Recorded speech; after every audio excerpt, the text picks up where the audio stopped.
Royal Swedish Academy of Sciences has today decided to award the 2020 Nobel Prize in Physics with one half to Roger Penrose for the discovery that black hole formation is a robust prediction of the general theory of relativity.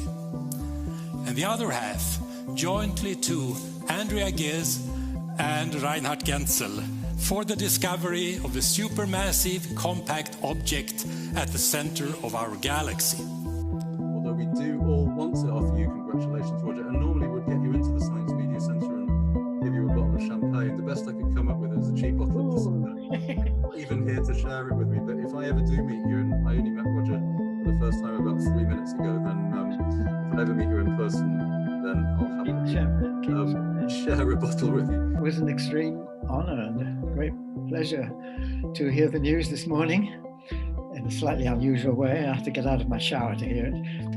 Well, it was for work that I did in 1964, I think, to do with the collapse of material into what we now call a black hole.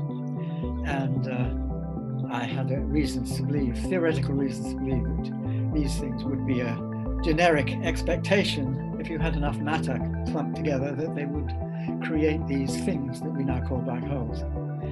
And the importance of them was, well, it was appreciated at the time because they were radio signals that people couldn't explain in any other way. It took a long time before they could explain the black hole idea. And I think people were very skeptical at the time. It took a long time before black holes became accepted. Well, they are pretty well accepted now. Their importance is, I think, only partially appreciated.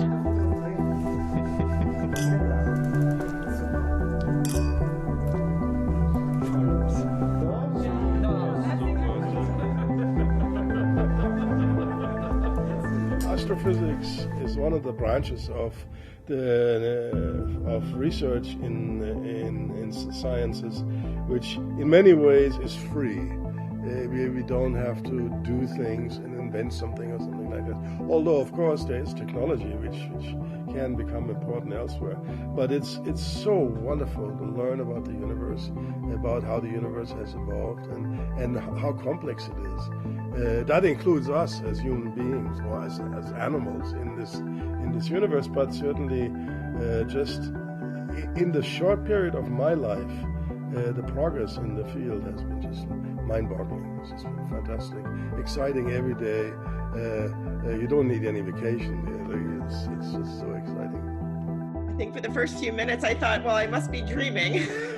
I think black holes, because they're so hard to understand, is what makes them so appealing. You know, this idea that they're objects where that represent the breakdown of our understanding of the physical world, and where you get this mixing of space and time. For me, those are the things that intrigue me about black holes. The fact that they were so hard to understand, and that these things that we take for granted become so difficult to understand. This idea that space, which we experience as humans as separate from time, become commingled. It's both intriguing and fascinating, and I have to say these are the things that kept me up at night when I was a kid, all these questions of space and time.